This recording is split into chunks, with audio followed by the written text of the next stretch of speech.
दोस्तों आज का ये वीडियो देखने के बाद आप भी कहेंगे कि भारत की अंतर्राष्ट्रीय कूटनीति भले ही कैसी चल रही हो, लेकिन भारत की डिफेंस कूटनीति बिल्कुल सही डायरेक्शन में है। दरअसल आज के समय जियोपॉलिटिक्स शिफ्ट कुछ इस तरीके से हो चुका है कि जिस देश के पास मजबूत हथियार होंगे वही देश अपनी सीमाओं की और अपने लोगों की और अपनी अर्थव्यवस्था की सुरक्षा कर पाएगा। क्योंकि जब से अमेरिकी राष्ट्रपति ट्रंप ने वेनेजुएला पर अपना कंट्रोल पाया है, तब से दुनिया में ये संदेश जा चुका है कि जिन देशों के पास ताकत होगी आने वाले समय में वही देश अंतर्राष्ट्रीय कूटनीति पे टिक पाएंगे। इसी के तहत भारत से बड़ी खबर, जहां पर भारतीय वायुसेना ने S-400 एयर डिफेंस सिस्टम के बाद अब S-500 एयर डिफेंस सिस्टम के इवैल्यूएशन को शुरू कर दिया है। दूसरी खबर भारत अमेरिका से, जहां पर रिसेंटली अमेरिका के भारत में 27वें राजदूत नियुक्त हुए हैं, जहां पर राष्ट्रपति भवन में सर्जियो घोर ने अपना कार्यभार संभाल लिया है। तीसरी खबर भारत के एविएशन सेक्टर यानी कि विमान क्षेत्र से सामने निकल के आ रही है, जहां पर अब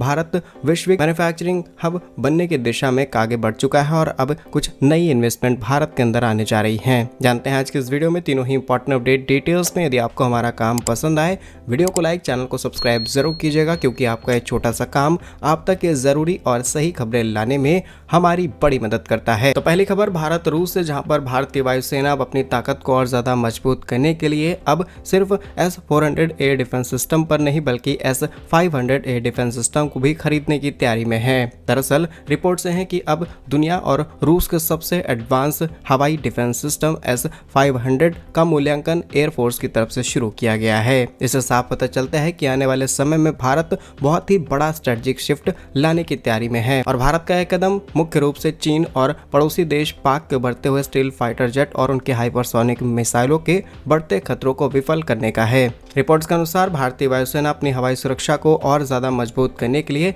S-500 की 2 स्क्वाड्रन खरीदने पर गंभीरता से विचार कर रही है। यह डिफेंस सिस्टम वर्तमान में 5 S-400 एयर डिफेंस सिस्टम की जगह ले सकता है, यानी कि जहां पर 5 air defence system S-400 category के लगाने पड़ते हैं, अगर हम 2 S-500 खरीद देते हैं तो उन 5 का खर्चा बचाया जा सकता है। और भारत को S-500 की खास जरूरत के पीछे के कारण 3 इंपॉर्टेंट कारण है, जरा इसे समझते हैं। पहला खतरा चीन से है। चीन के पास पहले से ही J-20 mighty dragon steel fighter jet है और वह तेजी से हाइपरसोनिक मिसाइल जैसे कि DF-17 में निवेश कर रहा है। दूसरा खतरा पड़ोसी देश से मिलने वाले J-31, J-35 जैसे 5th जनरेशन स्टेल्थ विमानों चलते भारत के लिए हाई एल्टीट्यूड पर आगे चल के रिस्क बढ़ सकता है और भारत की रक्षा सुरक्षा अब अनिवार्य हो चुकी है। और तीसरा ऑपरेशन सिंदूर से सबक। मई 2025 के संघर्ष में S-400 ने 314 किलोमीटर की दूरी पर लक्ष्य भेद करके अपनी ताकत पूरी दुनिया के सामने दिखाई, लेकिन हाइपरसोनिक युग में अधिक ऊंचाई वाले फाइटर जेट को निशाना बनाने के लिए आपको और ज्यादा एडवांस फाइटर जेट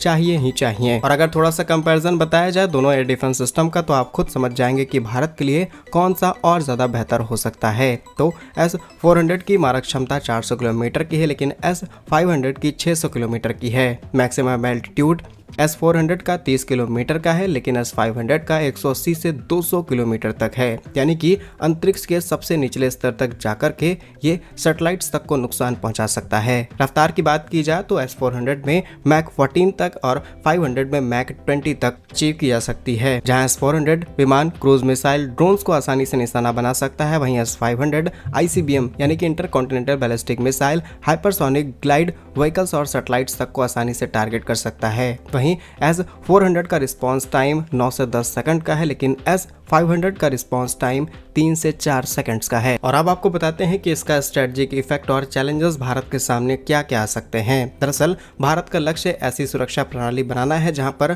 कुशा यानी स्वदेशी एयर डिफेंस के साथ साथ S-400, S-500 एक साथ मिलकर के काम करें, लेकिन इससे जियोपॉलिटिकल टेंशंस भी पैदा हो सकती हैं। इस सौदे की अनुमानित लागत लगभग 20,000 करोड़ रुपए से भी अधिक होगी। हालांकि अमेरिका द्वारा काटसा के प्रतिबंधों का सामना का खतरा भारत के सामने बना रहेगा, लेकिन भारत अपनी सुरक्षा जरूरतों को सर्वोपरि रख सकता है और पहले भी भारत को धमकियां मिली थी। भारत ने सभी धमकियों को किनारे करते हुए S-400 खरीद लिया था। वहीं यूक्रेन युद्ध के कारण रूस के प्रोडक्शन पर असर पड़ सकता है, लेकिन रूसी अधिकारियों ने संकेत दिए हैं कि भारत उनका पहला S-500 का ग्राहक बन सकता है, जिस पर भारत को एडिशनली बहुत सारे डिस्काउंट्स दिए जाएंगे। तो क्या आपके हिसाब से भारत को 5 S-400 एयर डिफेंस सिस्टम लेने चाहिए या फिर 2 S-500 लेने चाहिए? टेक्निकल डिटेल्स हमने आपको बता दी, बाकी बाकी आप हमें कमेंट्स में जरूर बताइएगा। दूसरी अपडेट भारत अमेरिका से, जहां पर भारत में अमेरिका के नए राजदूत सर्जियो गोर ने राजधानी दिल्ली में अपनी आधिकारिक जिम्मेदारी संभाल ली है। साथ ही अमेरिकी दूतावास की ओर से दी गई जानकारी के अनुसार भारत में अमेरिका के राजदूत सर्जियो गोर ने 14 जनवरी राष्ट्रपति भवन में आयोजित आधिकारिक सेरेमनी के दौरान भारतीय राष्ट्रपति द्रौपदी मुर्मू जी के साथ ट्रेडिशनल सौंपे हैं। इसी के साथ इस सेरेमनी में औपचारिक रूप से उन्होंने भारत में काम करने का अपना नया कदम आगे बढ़ाया और ये अमेरिका के 27वें राजदूत हैं जो कि भारत में बने हैं। साथ ही पदभार संभालते ही उन्होंने कहा कि भारत अमेरिका के बीच रक्षा, व्यापार, तकनीक और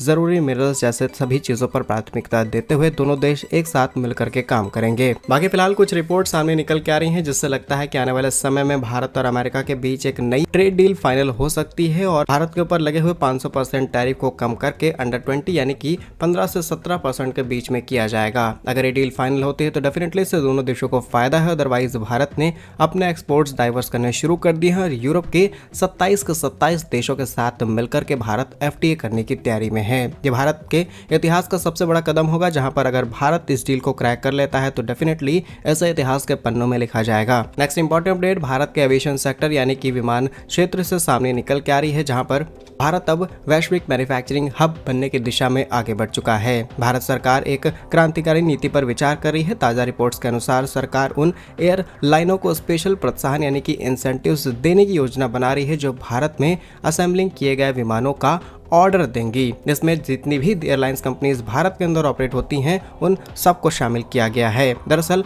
रिपोर्ट्स के अनुसार एविएशन मंत्रालय और DPIIT ने मिलकर के एक ऐसी रूपरेखा तैयार की है जिससे एयरलाइन कंपनीज को स्थानीय तौर पर निर्मित विमानों को खरीदने के लिए प्रोत्साहन दिया जा सके।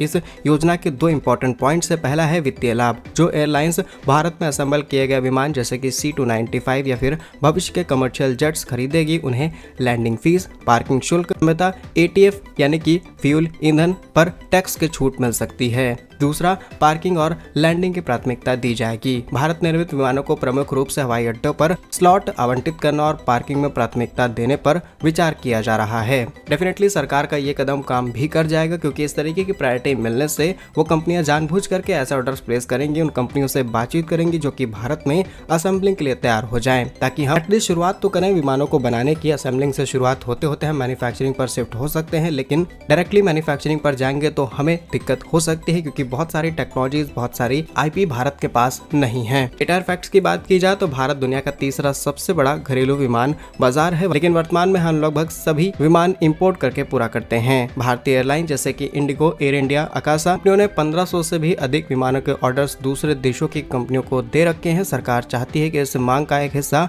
घरेलू मैन्युफैक्चरिंग से पूरा हो। टाटा एयरबस वडोदरा के अंदर ऑलरेडी C295 विमानों की फैक्ट्री का पहला बड़ा कदम ऑलरेडी सेटअप हो चुका है। भविष्य में एयरबस 320 और बोइंग 737 जैसी सीरीज के विमानों का भी प्रोडक्शन भारत में किया जा सकता है। क्या कुछ कहना है आपका तीनों रिपोर्ट्स पर? कमेंट्स अपने राय जरूर लिखिएगा। भारत कैसे ही वीडियोस पाने के लिए वीडियो को लाइक, चैनल को सब्सक्राइब जरूर कीजिए। वंदे मातरम, भारत माता की जय।